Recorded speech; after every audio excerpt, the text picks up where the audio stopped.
Good morning, Mark Soderberg with ADM Investor Services with your morning ag outlook for Wednesday, July 16th.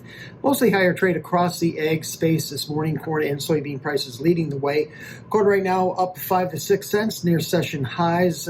Same with the beans near session highs up 8 to 10 cents now. Both products are slightly better. Meal is actually up $2 to $3 now, while oil is up 10 to 15 points. While wheat is mixed and within about a penny of unchanged across the three classes. Speculative traders yesterday were net buyers of roughly 9,000 contracts of corn, 3,000 contracts of soybean oil, while being modest sellers across the rest of the ag space.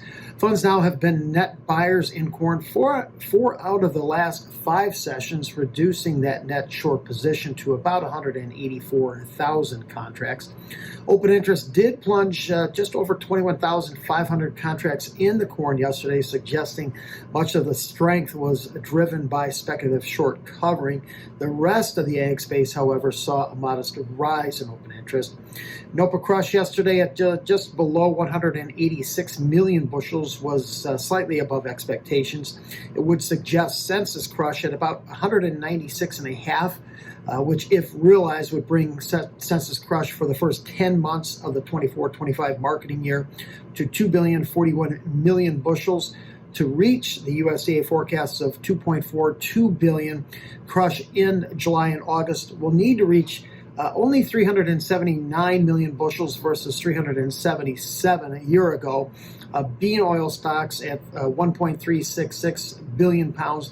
They were just below the 1.373 from the previous month, but down nearly 16% from a year ago. I suspect that with the recent surge in crush margins, total crush will exceed the current USDA forecast by about 10 to 20 million bushels.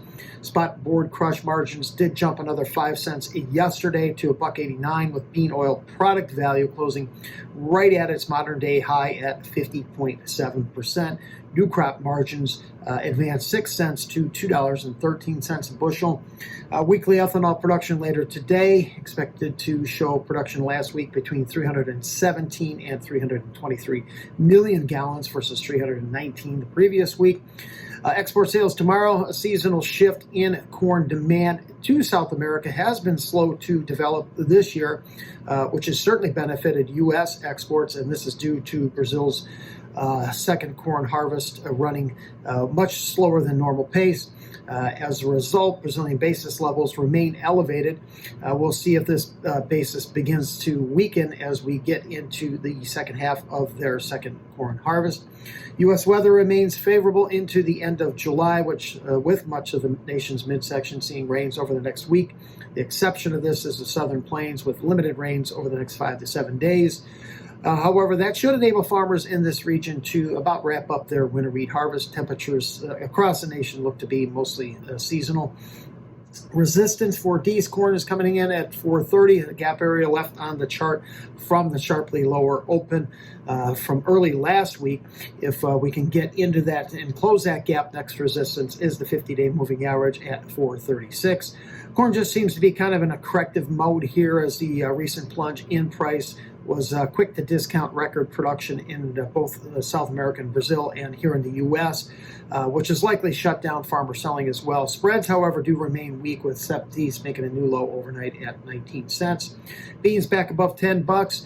We continue to hear optimistic talk, rhetoric from the Trump administration on trade talks with China going well, although so far little results on a trade deal involving the purchase of U.S. ag goods.